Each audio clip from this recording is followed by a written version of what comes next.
Channel.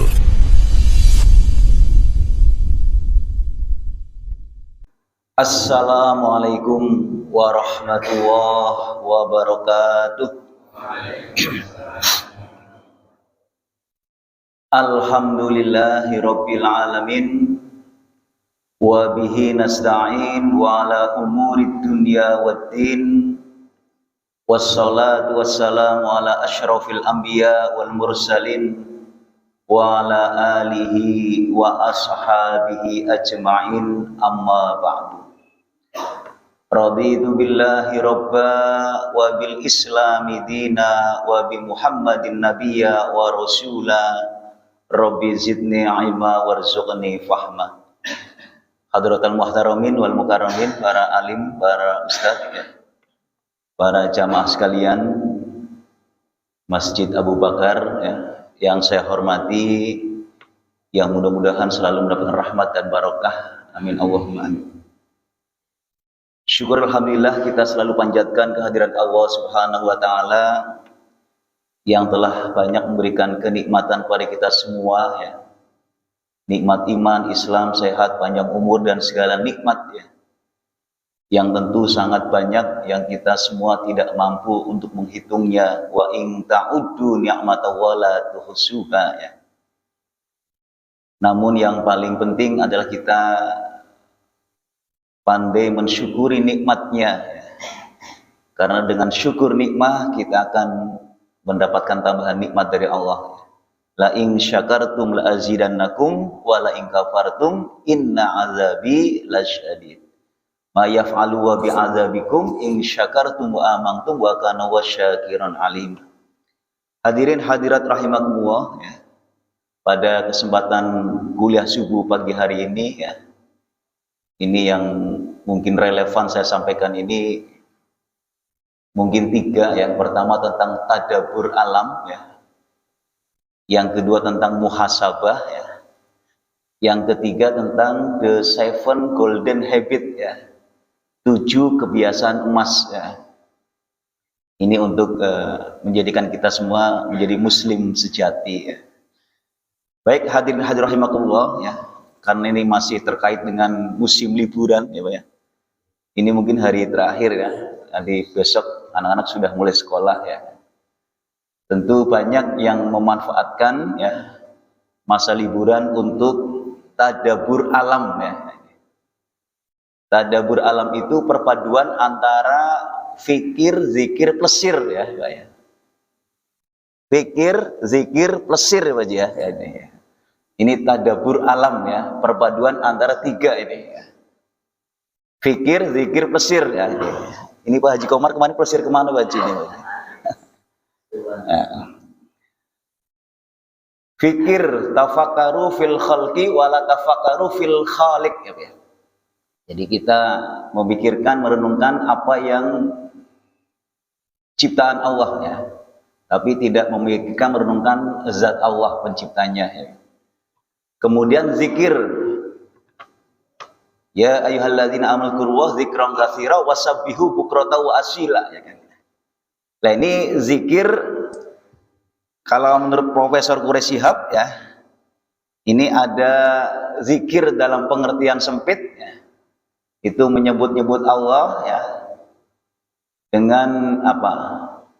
Mengucapkan, ini zikir lisan, zikir lidah, dengan menyebut-nyebut Allah, dengan mengucapkan apa? Subhan, tasbih, takbir, tahmid, tahlil, hauqalah, dan sebagainya. Itu namanya zikir dalam pengertian yang sempit, Tapi ada zikir dalam pengertian yang luas, Ini kesadaran akan kehadiran Allah di sisi kita, dimanapun kita berada, kapanpun. Ini zikir dalam pengertian yang lebih luas, Jadi kesadaran akan kehadiran Allah, dimanapun, kapanpun, Dan kesadaran kebersamaannya dengan makhluknya, Ini kebersamaan ini dalam pengertian pengetahuan Allah tentang apa yang ada di alam raya ini, Kemudian bantuannya, pembelaan terhadap orang-orang yang taat kepadanya, dan hidup bersamanya. Ini namanya zikir dalam pengertian yang lebih luas. Kemudian plesir, ini Bapak Ibu yang saya hormati, tentu ada beberapa hikmah daripada tadabbur alam ya ini.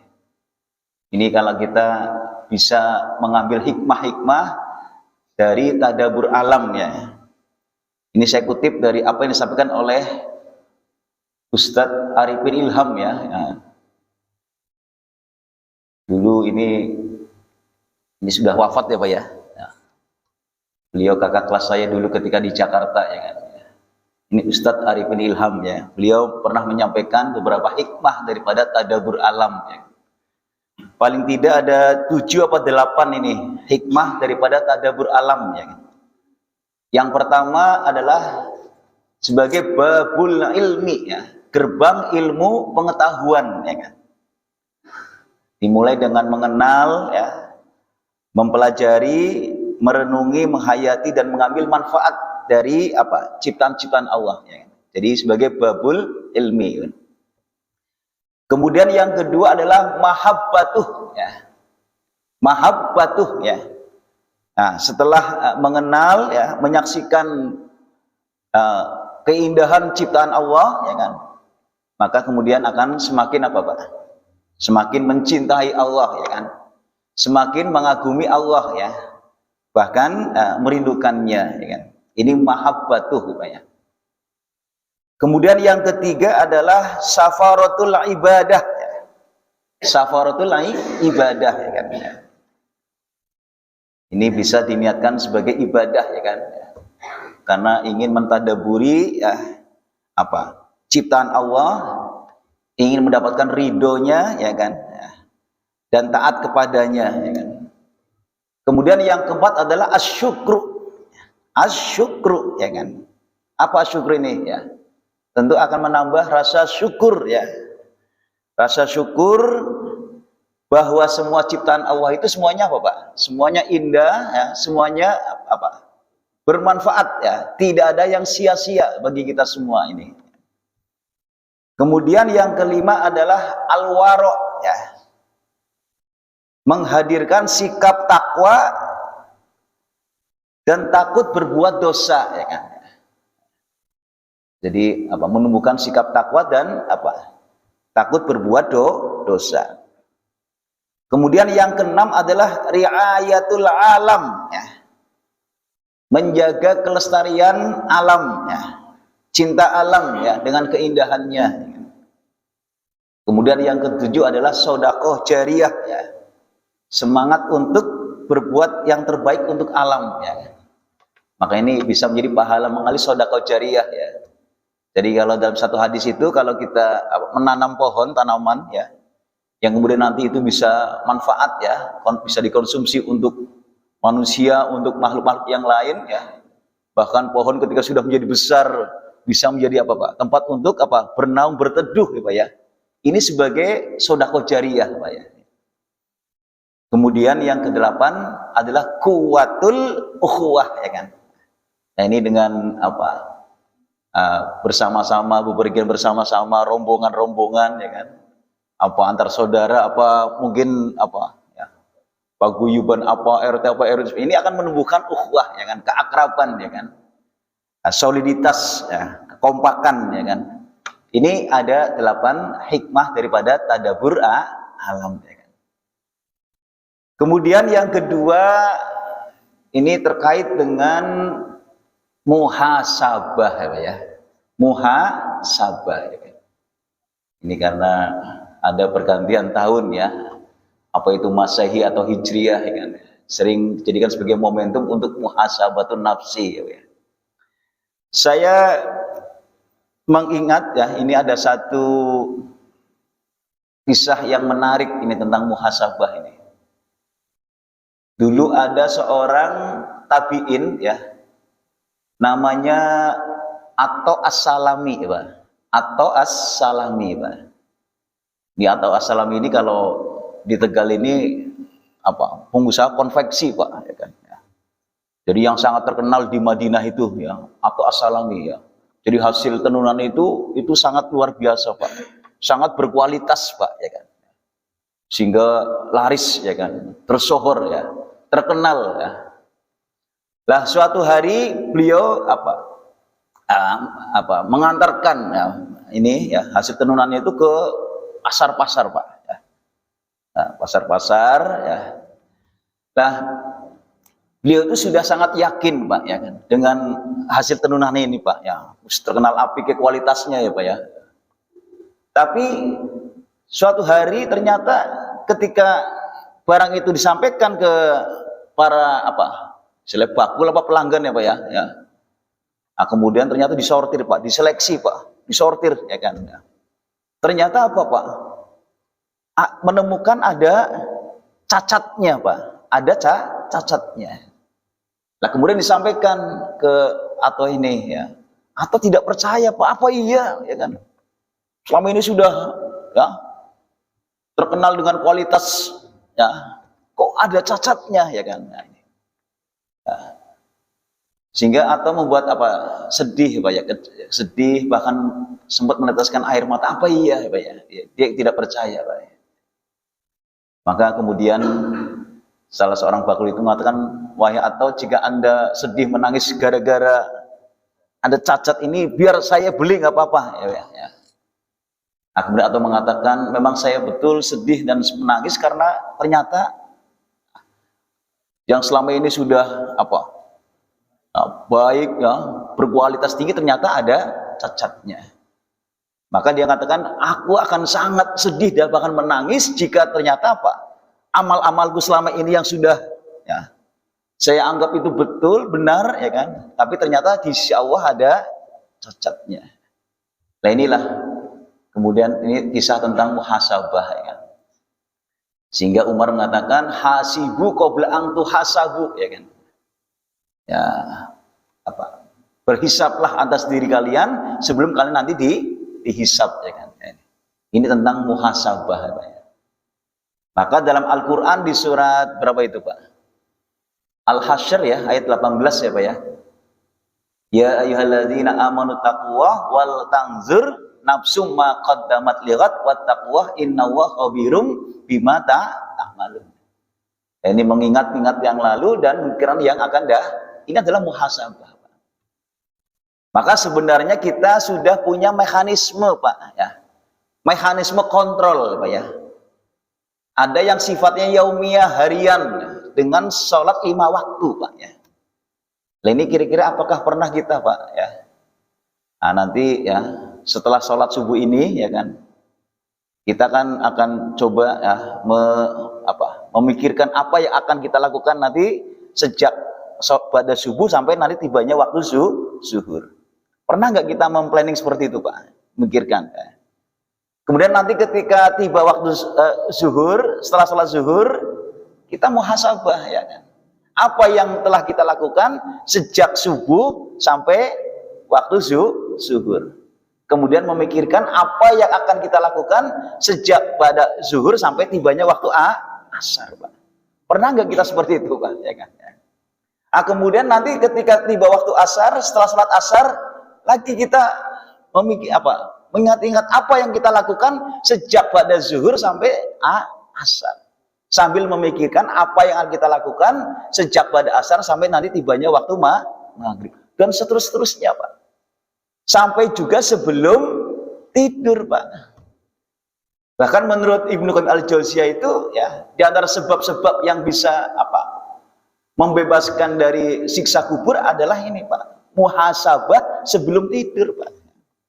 Pernah nggak kita seperti itu Pak ya? Sebelum tidur ya kita bermuhasabah ya kan. Apa yang telah saya lakukan sejak mungkin bangun tidur sampai mau tidur ini Pak. Nah, termasuk orang beruntung apa orang merugi ya. Nah, maka jika ada kesalahan, ada dosa, maka segera Bapak istighfar dan taubat Pak. Nah ini sehingga tidak terjadi akumulasi dosa, penumpukannya. Karena apa? Akan segera terkoreksi terus Pak, ya kan? Ketika melakukan perbuatan maksiat, maka segera terkoreksi dan segera istighfar dan taubat.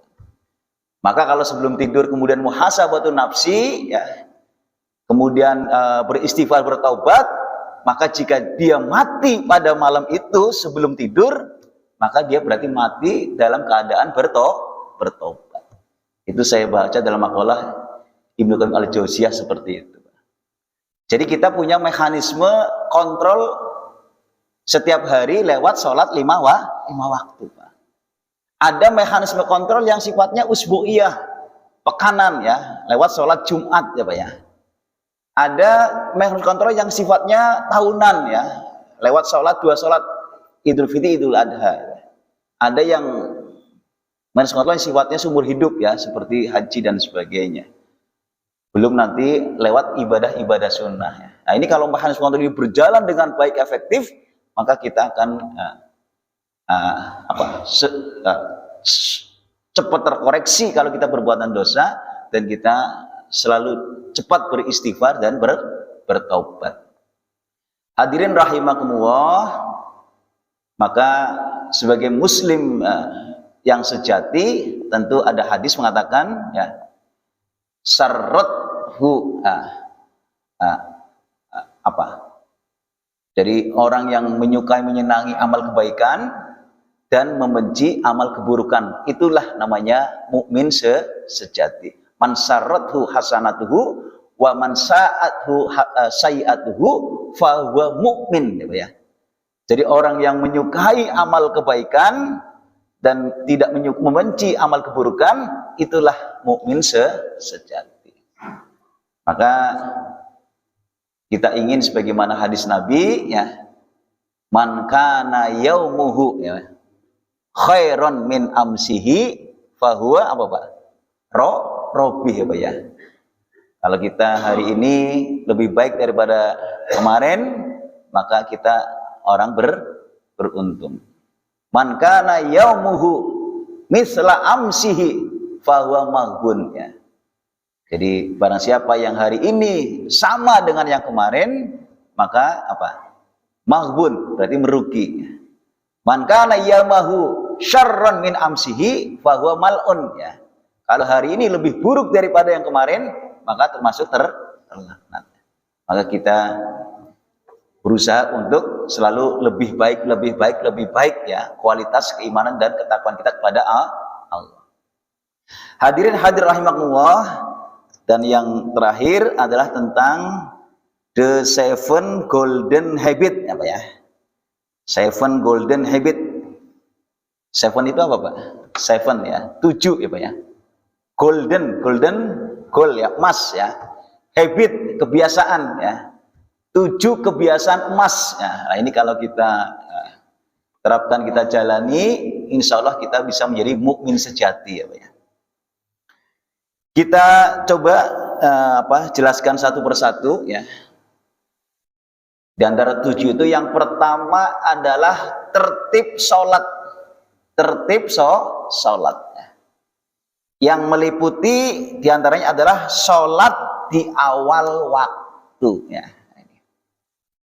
Afdhalus sholat fi awali waktiha ya Pak ya. Jadi sholat yang pertama adalah sholat di awal waktu ya. Ketika sudah masuk waktu maka segera ya. Jangan menunda-nunda ya Pak ya. Kemudian yang termasuk tertib sholat yang berikutnya adalah sholat berjamaah ya. Ini alhamdulillah Bapak Ibu ya, Bapak-bapak terutama ini ya, ahlul jamaah ya kan. Ini sholat subuh ini seperti ini ya Pak ya, luar biasa ya Pak ya. Ini baru subuh ya Pak ya. Biasanya barometernya subuh ya Pak ya. Subuhnya seperti ini Pak. Bagaimana sholat maghribnya, isyanya ya Pak ya. Nah, ini tentu lebih banyak ya. Nah, ini. Insya Allah ya, berjamaah, sholat berjamaah ya. Hafid ala sholawatil maktubah fi jama'atin ya, imma fil masjid al musol ghairima ya. Jadi kita selalu berusaha ya untuk sholat fardu secara berjamaah. Tentu yang utama adalah di masjid ya Pak ya. Ini bagi wanita ya, saya sering ditanya, ini wanita bagaimana Ustadz ya? Afdolnya di mana ini, di rumah apa di masjid ya kan? Nah, ini memang saya pernah membaca bukunya Profesor Hasbi Asidiki ya, dulu rektor saya di Jogja ya. Ini sangat kreatif, bukunya banyak kok Pak. Di antaranya pedoman sholat, pedoman puasa, pedoman haji itu banyak. Beliau mengatakan ya, wanita berjamaah di masjid itu adalah suatu kebaikan, suatu kebajikan ya Pak ya. Suatu kebajikan ya Pak ya. Bahkan yang saya salut itu beliau menyampaikan seperti ini Pak ya. Kenapa kok wanita ketika ke masjid kok selalu dikait-kaitkan dengan fitnah Pak ya kan? Ya. Kenapa wanita ketika ke masjid kemudian selalu dikaitkan dengan fitnah ya.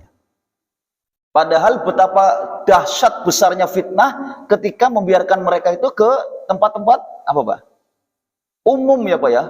Ke pasar, ke mall dan sebagainya ya Pak ya. Itu lebih dahsyat fitnahnya Pak daripada wanita untuk ke masjid ya Pak ya.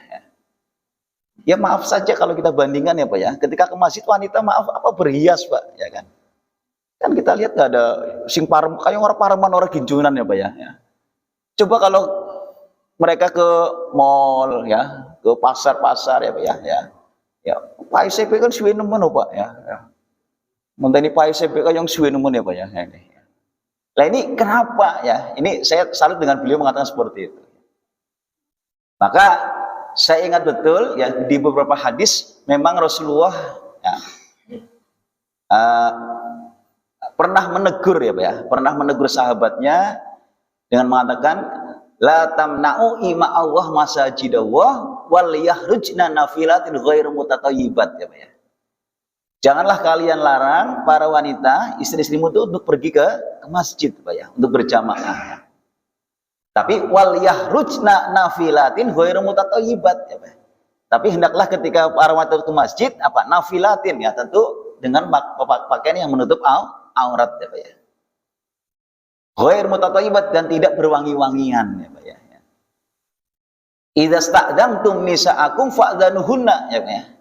Jadi kalau para wanita istri itu minta izin untuk pergi ke masjid, maka berilah izin ya kan ya. Izinkanlah ya Pak ya. Karena perginya ke masjid Pak ya kan. Morning pasar orang izin orang Pak ya. Nah, ini ke masjid ya Pak ya.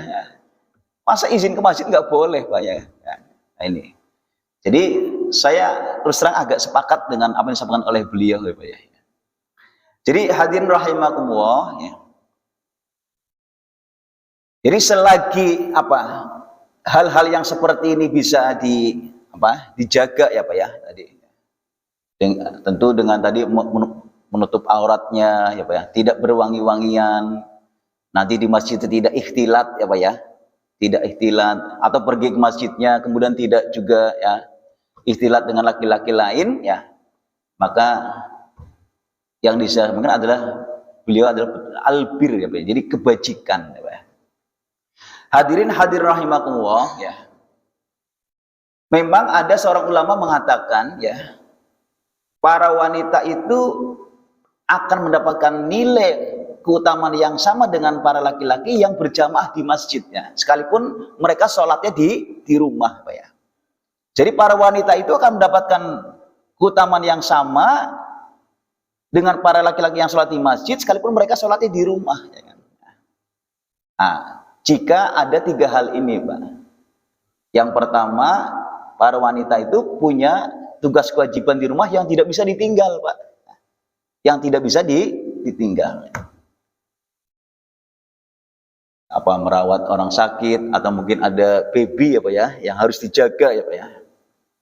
Yang kedua, tidak ada tempat khusus untuk wanita di masjid itu Pak ya. Nah, sekarang masjid kan banyak Pak tempat-tempat khusus untuk wanita ya. Kemudian yang ketiga, ada gangguan keamanan ya. Dulu kalau tidak salah saya dengar itu ya, saya pernah baca itu ketika Nabi melarang itu karena memang ada gangguan keamanan ya Pak ya. Ada preman-preman Madinah yang suka mengganggu wanita ke masjid Pak ya kan. Sekarang kondisinya sudah aman ya. Di sini ada preman-preman enggak Pak? Yang suka mengganggu para wanita ke masjid Pak ya kan. Ya. Kan sudah aman Pak ya. Maka ya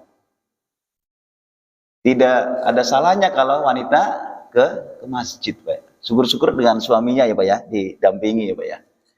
Nah ini saya pernah baca seperti itu. Hadirin hadirat rahimakumullah ya. Ini berjamaah. Yang utama adalah di masjid. Saya terus terang ini bukan memuji-muji saudara ya Pak ya. Saya punya adik ipar ini luar biasa Pak ya kan. Setiap saya sering bepergian dengan beliau ya, terutama di masa-masa liburan ya Pak ya. Kemarin saya bepergian keluarga ini ya, dengan keluarga ini ya, ke 3 hari Pak. Senin sampai malam Kamis ya. Kami liburan dengan keluarga ya Pak ya. Seninnya paginya di Baturaden ya Pak ya. Senin sorenya langsung ke sana ke Pangandaran ya, 2 malam di Pangandaran ya Pak ya. Rebo siangnya ke Kuningan ya Pak ya. Ya ini. Malam Kamisnya baru kembali ke Tegal ya Pak ya. Ini liburan keluarga ya. Saya salut ini dengan saudara istri saya Pak ya. Setiap tiba waktu sholat ya, dia selalu ya, ke masjid Pak ya.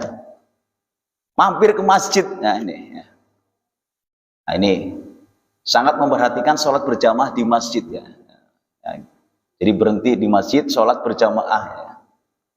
Ketika mengikuti imam rawatib ya tentu kita musafir, rakaatnya tamam ya Pak ya, seperti imam ya Pak. Sholat zuhur di masjid setempat, kita sebagai musafir tentu rakaatnya tamam mengikuti imam rawatib Pak. Nanti setelah itu baru kita setelah salam kita menjamak ya Pak ya, asarnya dengan 2 rakaat Pak ya. Nanti maghribnya seperti itu Pak ya. Nah, ketika itu masjid lagi, ikut sholat di masjid itu 3 rakaat.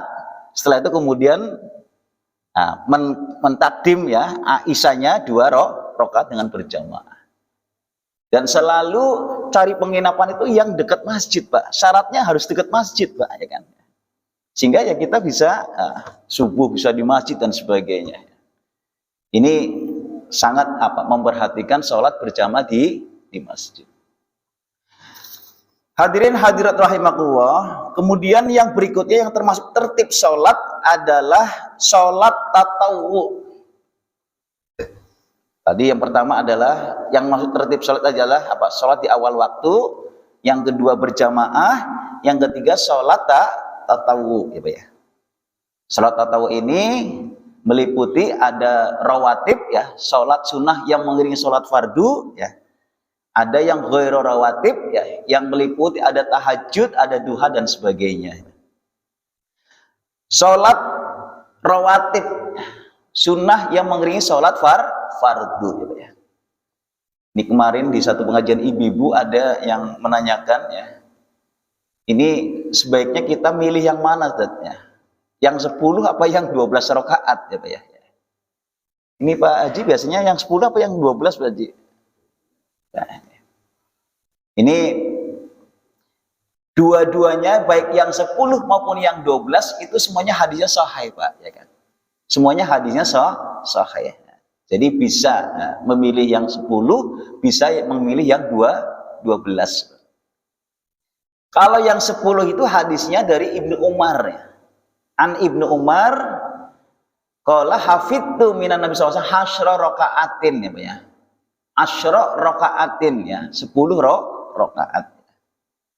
Tentu rinciannya adalah rakaataini qabla subhi ya, 2 rakaat sebelum subuh gitu ya. 2 rakaat sebelum zuhur. 2 rakaat sesudah zuhur. 2 rakaat sesudah maghrib ya. 2 rakaat sesudah isya. Itu 10 rakaat.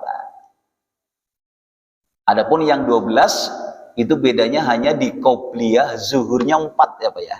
Nah, itu bedanya kalau yang 12 itu qobliyah zuhurnya 4. Nah ini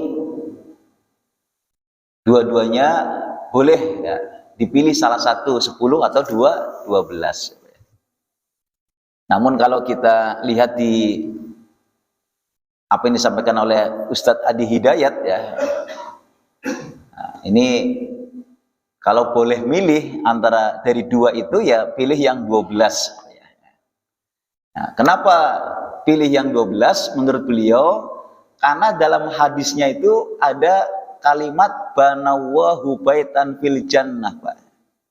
Ma min muslimin yusolli sinta asyrata raqatan talu khairul faridah kullal yaumin wa lailatin banawwahu baitan fil jannah ya, ya. Maka di sini ada kata-kata banawwahu baitan fil jannah, akan bangunkan istana di surga ya. Nah, ini dalam hadisnya ada kalimat itu ya kan. Sehingga menurut Ustaz Hidayat, maka dari dua pilihan itu antara 10 dan 12, maka pilihlah yang 12 ya. Karena ada kalimat banawwahu baitan fil jannah. Hadirin hadirat rahimakumullah, kemudian sholat tahajud ya, sholat duha ya kan. Ini saya kira sudah pernah saya sampaikan ya. Kemudian yang kedua, kebiasaan emas yang kedua adalah puasa sunnah ya. Puasa sunnah ya kan. Ini puasa sunnah ya. Ini bulan apa Pak? Bulan Rajab ya Pak ya. Bulan Rajab ini termasuk bulan yang mulia Pak ya. Namun demikian kita mengintensifkan, memasifkan ya puasa-puasa sunnah yang biasa kita lakukan ya Pak ya. Senin Kemisnya, Ayamul Bidnya ya Pak ya. Maka sekalipun kita puasa Senin Kemis, Ayamul Bid, tapi itu ada di bulan yang mulia ya. Di bulan yang mulia ya, ini Rajab ya.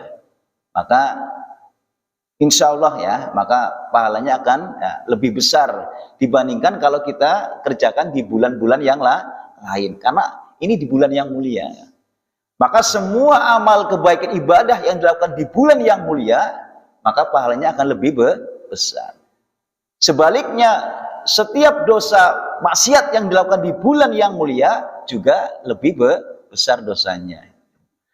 Maka kita masifkan, kita intensifkan puasa-puasa sunnah ya, Senin Kemisnya, Ayamul Bidnya dan sebagainya.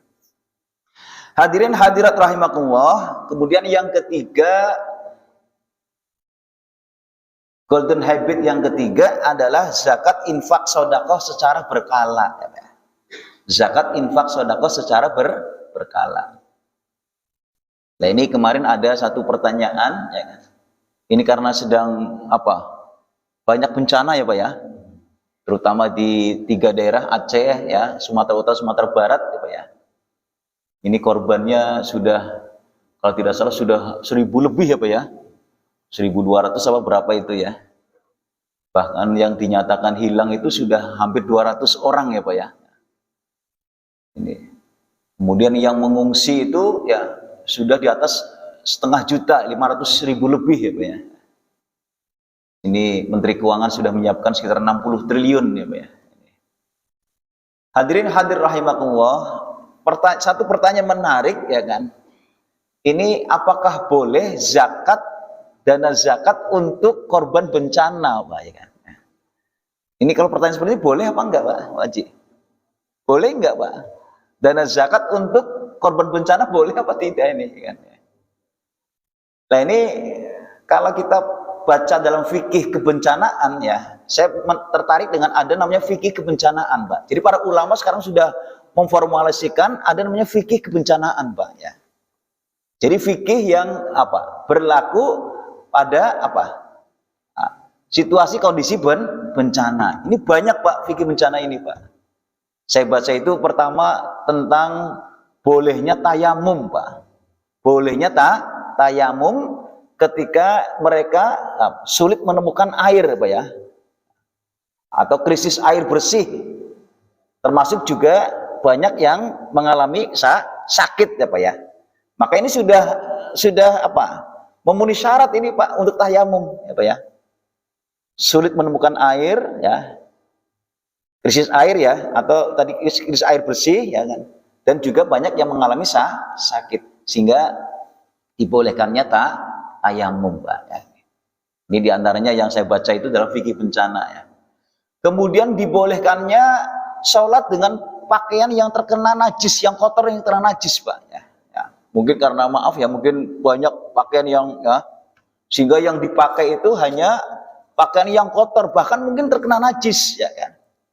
Maka di sini berlaku hukum darurat ya Pak ya. Ad-daruratu tubihul mahzurat ya Pak ya. Maka boleh. Kemudian apalagi kemarin tuh terkait dengan menjamak ya, menjamak sholat ya bagi mereka ya Pak ya, itu juga boleh ya kan, menjamak sholatnya, dijamak sholatnya, bahkan boleh menjamak sampai apa, bencananya selesai, sampai kesulitan mereka itu selesai, hilang ya Pak ya, itu saya baca seperti itu.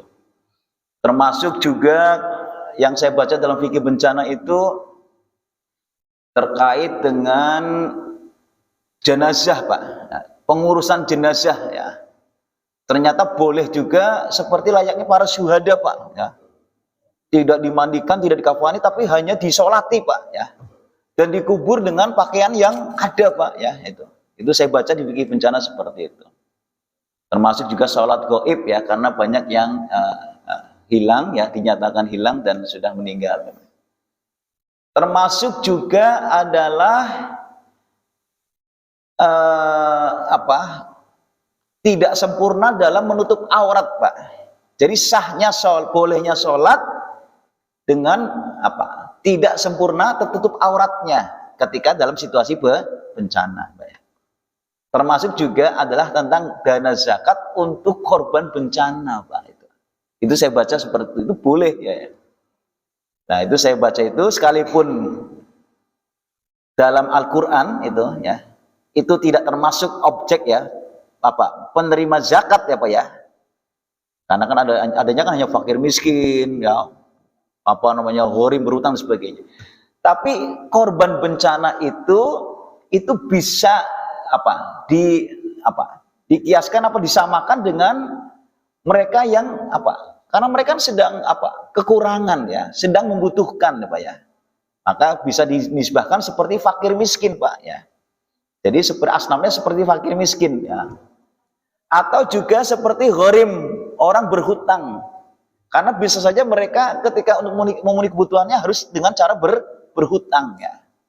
Maka dana zakat boleh untuk korban bencana. Itu saya baca dalam fikih kebencanaan seperti itu.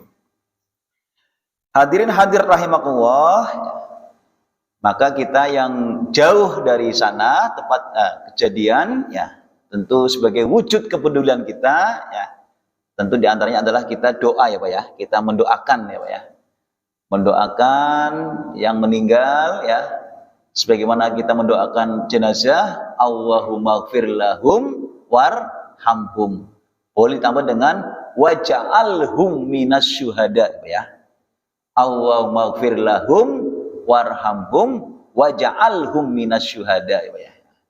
Ini bagi yang meninggal ya. Adapun mereka yang selamat ya, diberikan kekuatan ya, ketabahan, kesabaran ya. Bagi yang sakit ya, kita doakan mudah-mudahan lekas sembuh. Hadirin hadirat rahimakumullah, kemudian bentuk kepedulian yang lain adalah dengan donasi ya Pak ya, donasi kemanusiaan ya Pak ya. Ini memang kita sempat sayangkan ya, donasi bantuan kemanusiaan dari luar negeri Pak ya. Ini ditolak ya, karena pemerintah menganggap sanggup menangani sendiri ya Pak ya. Padahal itu adalah dalam masalah misi kemanusiaan ya. Kita biasa membantu ya negara-negara lain ketika juga terjadi musibah ya Pak ya. Maka tidak ada salahnya kalau kita juga menerima bantuan ya dari negara lain ya. Sebagai wujud kepedulian misi kemanusiaan ya. Hadirin hadirat rahimakumullah. Kemudian yang keempat ya, yang termasuk golden habit yang keempat adalah beramal soleh. Beramal soleh dan berjihad setiap hari. Nah, ini beramal soleh. Jadi amal perbuatan yang terpuji, ya, yang diridhai Allah dan bermanfaat. Ya, bermanfaat baik diri maupun juga orang lain. Itu namanya amal soleh. Ya. Jadi tidak dalam pengertian yang sempit ya ibadah malu, tapi ini lebih luas. Ya. Semua amal perbuatan terpuji yang baik, yang dicintai Allah, yang bermanfaat baik diri maupun untuk orang lainnya. Kemudian yang kelima adalah membaca Al-Quran setiap hari ya Pak ya. Kita biasanya 2 kali ya Pak ya, minimal ya Pak ya, ba'da maghrib dan ba'da subuh ya Pak ya, baca Quran ya Pak ya. Ini ada 4 interaksi yang baik dengan Al-Quran ya. Ada 4 interaksi yang baik dengan Al-Quran. Yang pertama adalah tilawah. Yang kedua adalah qiraah. Yang ketiga adalah tadarus. Yang keempat adalah tadabbur Pak.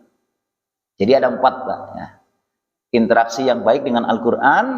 Yang pertama adalah tilawah. Apa itu tilawah Pak? Talayatlu tilawah, membaca Al-Quran dengan benar. Nah, kaidah tajwidnya, makhrajnya, itu namanya tilawah Pak ya. Jadi kalau kita baca Al-Quran ya dengan benar, tajwidnya, makhrajnya, itu namanya tilawah Pak. Kemudian yang kedua adalah qiraah. Qiraah itu apa? Membaca Al-Quran beserta terjemahannya Pak. Itu namanya qiraah Pak. Ini kita alhamdulillah ya kan, Al-Quran sudah diterjemahkan banyak bahasa ya Pak ya. Bahkan nanti insya Allah ada terjemahan bahasa Tegal Pak. Ada terjemahan nanti bahasa Tegal ini ya kan. Ini sedang dirumuskan ya Pak ya. Ini inisiatornya mantan wali kota kita Pak, Bapak Haji Iqmal Jaya ya. Ini kiai Pak, Ustadz ini ya, sering kondang ini, sering diundang di mana-mana ini ya. Bahkan saya pernah mengundang dia di pengajian haji ya, pernah juga ya. Ini nanti ada apa? Terjemahan Al-Quran bahasa Tegal ya Pak ya. Ini kira-kira gimana bahasa Tegal Pak coba ya. Ini sudah sering Pak kumpul-kumpul di IBHI sana Pak, merumuskan ini ya Pak. Sudah sampai tahap berapa itu ya kan. Ini namanya qiraah ya. Kemudian yang ketiga adalah tadarus ya. Tadarus itu membaca Al-Quran sekaligus mempelajari ya tafsirnya, asbabun nuzulnya. Ini namanya tadarus Pak ya. Ini seringkali kita dengar tadarusan judulnya macam-macam tok ya Pak ya. Tadarus itu ya sekaligus mempelajari tafsirnya Pak. Tafsirnya, asbabun nuzulnya. Ini namanya tadarus. Kemudian yang keempat adalah tadabbur Pak. Tadabbur. Apa itu tadabbur? Membaca Al-Quran sekaligus mencari solusi permasalahan hidup ya Pak ya. Ini namanya tadabbur Pak. Itu 4 interaksi yang baik dengan Al-Quran. Kemudian yang berikutnya adalah membaca buku ya. Buku apa saja yang baik ya Pak ya. Baik, yang bermanfaat ya. Ini selain Al-Quran ya Pak ya. Sekarang malah lebih praktis bacanya WA ya Pak ya. Nah, ini. Kemudian yang terakhir adalah positive thinking dan murah senyum. Nah, positive thinking dan murah senyum ya. Kita selalu berhusnuzon ya, berpikir positif ya, jangan berpikir negatif ya. Apalagi sampai timbul tadi ghibah dan sebagainya, fitnah dan sebagainya. Ini kita harus betul-betul apa namanya, ada keadaban digital ya Pak ya, menggunakan medsos ya Pak ya. Karena ini kalau kita bermedsos kemudian menebarkan kejelekan-kejelekan, malah berdosa Pak ya kan. Justru menebarkan kebaikan supaya kita juga dapat Pak manfaat dan pahala daripada kita bermedsos. Murah senyum ya. Sampai jam berapa Pak Uzi? 10 menit lagi ya. Nah ini hadirin rahimakumullah adalah tentang the golden habit ya. Kebiasaan emas. Ada 7 ya Pak ya. Hadirin hadirat rahimakumullah.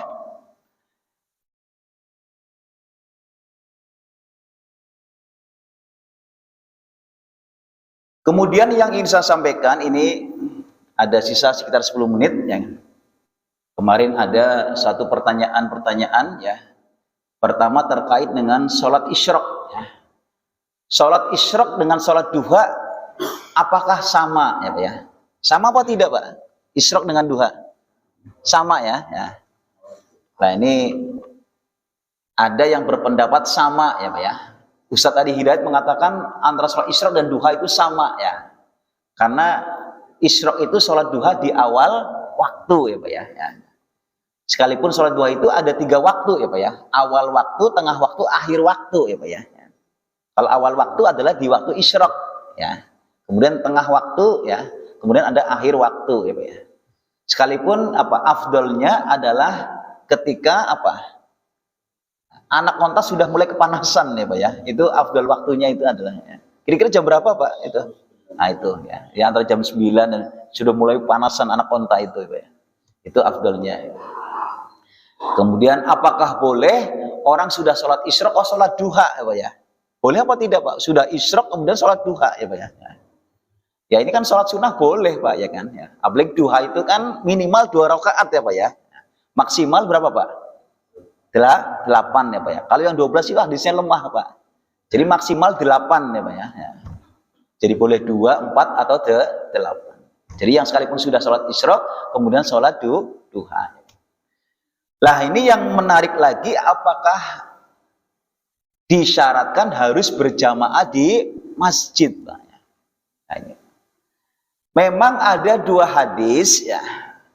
Hadis yang pertama memang menyebutkan fi masjidi jamaatin ya Pak ya. Fi masjidi jamaatin berarti syaratnya harus di masjid sholat subuhnya ya. Hadis yang kedua hanya menyebut fi jamaatin, tidak menyebut fi masjid. Ya, berarti yang penting apa? Sholat subuhnya berjamaah.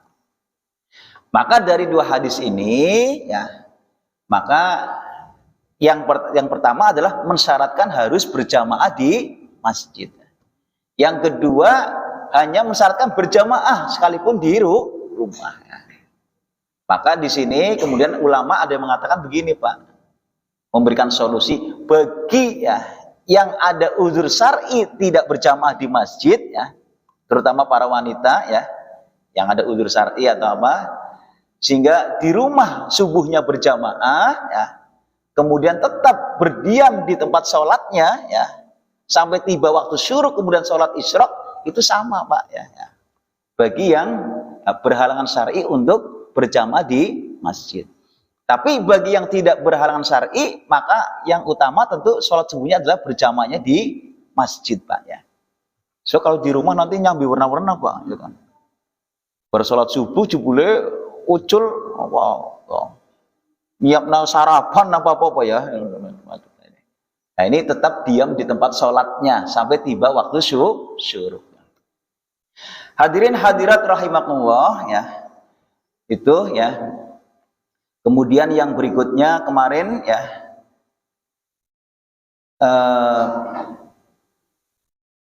Kalau masalah kunut saya kira saya tidak suka Pak ya. Kalau bicara masalah kunut ini Bapak selalu mengundang khilafiyah ya Pak ya. Tapi kemarin karena ditanyakan ya, ya tentu silahkan ya. Bagi yang kalau yang saya pahami ya kan, apakah makmum harus ikut kunut ketika imam kunut ya Pak ya? Memang itu ada 2 pendapat Pak ya. Ketika imam kunut apakah makmum harus ikut kunut? Ya, itu ada 2 pendapat ya Pak ya. Pendapat pertama, karena imamnya kunut ya makmumnya harus ikut kunut Pak. Sebagai bentuk mutaba'atul imam Pak ya. Innama ju'ila imam liyutama bih Pak ya. Itu sebagai konsekuensi makmum ya. Kewajiban makmum adalah mengikuti imam. Itu pendapat yang pertama Pak ya. Jadi sekalipun makmumnya bukan penganut kunut, tapi ketika imamnya kunut maka harus ikut ya Pak ya. Itu pendapat yang pertama. Pendapat yang kedua, ya, karena makmumnya bukan penganut kunut, maka tidak usah ikut kunutnya ya. Tapi tetap berdiri saja Pak. Tetap berdiri ya. Nah, tanpa harus tadi mengamini doa kunutnya imam ya, tetap dalam posisi berdiri i'tidal Pak ya. Itu dipandang sah, tidak menyelisih imam. Kecuali imamnya sedang berdiri kunut, makmumnya apa? Sujud ya Pak ya. Nah, ini jelas ya. Ini menyelisih imam, mendahului imam ya Pak ya. Nah, ini jadi ini ada 2 pendapat ya Pak ya. Cuma kalau saya ditanya, saya ikut pendapat yang mana? Saya ikut pendapat yang kedua Pak ya. Karena saya juga pernah mengalami ya, ketika makmum pada imam yang kunut, saya tetap berdiri saja ya Pak ya. Berdiri saja tanpa ini. Karena yang saya yakini, yang saya pahami itu tidak menyelisih imam ya Pak ya. Karena apa? Yang saya pahami juga dalam hal mutaba'atul imam ya, mengikuti imam itu adalah dalam apa? Perbuatan-perbuatan yang besar Pak. Idza kabbarul imam fakabbiru, apabila bertakbir, makmum ikut takbir. Wa idza raka'a farka'u, ya, apabila imam ruku ikut ruku, apabila imam i'tidal ikut i'tidal, apabila imam sujud ikut sujud, apabila salam ikut salam. Itu namanya mutabatul imamnya seperti itu, Pak. Tapi dalam hal-hal lain selain itu kita boleh, Pak, beda. Contohnya, Pak, imam mengangkat tangannya seperti ini, makmumnya seperti ini, boleh nggak, Pak? Boleh. Ketika imamnya ketika i'tidal sami Allahu liman hamidah sedekap paling, Pak, makmumnya ternyata tidak sedekap lagi, irsal, boleh nggak, Pak? Boleh, itu boleh, Pak. Imamnya ketika turun ke sujudnya tangan dulu, makmumnya ternyata lutut dulu, boleh nggak? Boleh. Ketika imam duduk tahiyat akhirnya sholat yang 2 rakaat iftiros, makmumnya tawaruk, boleh nggak, Pak? Boleh. Ini boleh, Pak. Nah, ini boleh seperti itu. Termasuk ketika imam kunut, makmumnya tidak kunut, cukup tetap berdiri. Ya. Oh, kalau semuanya harus diikuti, jangan-jangan imamnya watuk, melu watuk, Pak. Ya. Nah ini, ya, jadi itu yang saya pahami seperti itu. Dan yang terakhir, masih terkait dengan ini, Pak. Ya. Ini yang biasa kunut, ketika tidak kunut maka menggantinya dengan apa? Sujud sahwi, ya, Pak, ya, biasanya seperti itu. Lah bagaimana kalau makmum, ya? Makmum yang bukan penganut kunut, apakah harus ikut sujud sahwinya, ya, Pak, ya? Ikut sujud sahwinya enggak, Pak? Makmumnya, imamnya lupa tidak kunut, maka dia akan sujud sahwi sebelum salam. Apakah makmumnya juga harus ikut sujud sahwi, Pak? Ikut enggak? Tidak. Makmumnya hanya tetap duduk saja, nunggu imam selesai sujud sahwinya. Ketika imam salam, makmum ikut salam, begitu. Jadi tidak usah ikut sujud sahwinya, cukup duduk saja tahiyat, nunggu imam sujud sahwi, ketika imam salam kemudian baru ikut salam. Kemarin ada seorang ibu ini, Ustadzah Faraidi yang di sini, ya, juga tanya, ya, di pengajian itu. Bagaimana kalau imamnya itu lupa, ya, Pak, ya? Lupa rokaat, Pak. Baru 3 rokaat salam, Pak. Padahal makmumnya sudah mengingatkan, ya, Pak, ya, mengingatkan berulang-ulang salam, ya. Tapi imamnya kayak merasa yakin bahwa itu sudah selesai, Pak, ya. Nah ini makmumnya apakah harus ikut salam juga, Pak, ya, ini. Maka kewajiban makmum adalah mengingatkan, Pak. Ketika sudah mengingatkan terus-menerus ternyata imamnya maaf, ya, Pak, ya, sesuai dengan keyakinannya sudah selesai, maka makmum boleh meneruskan, Pak. Meneruskan sendiri, Pak, ya. Meneruskan sendiri, Pak, ya. Nah, meneruskan sendiri, ya, bisa berjamaah lagi atau bisa secara sendiri-sendiri. Yang penting makmum sudah menyampaikan kewajibannya mengingatkan, Pak, seperti itu. Nah, itu seperti itu, ya. Saya kira cukup, ya, Pak, ya. Cukup, ya. Saya kira demikian. Memang masalah fikih ini suka sering ikhtilaf, ya, Pak, ya. Jadi mohon maaf, ya. Ini tidak bijak kalau masalah fikih sering dianu karena maaf barangkali nanti beda pemahaman, beda fikih, ya, Pak, ya. Jadi baik yang kalau ada yang berbeda pemahaman silahkan, ya, kita ibadah sesuai dengan apa keyakinan, ya, Pak, ya, al ibadah bil yakin, ya, Pak, ya, supaya tidak timbul maaf, ya, ada ikhtilaf dan ada iftirak, ya, Pak, ya. Saya kira demikian yang bisa kami sampaikan, mudah-mudahan bermanfaat. Kita hilang subhanakallahumma rabbana wa bihamdika asyhadu an la ilaha illa anta. Dan assalamualaikum warahmatullahi wabarakatuh.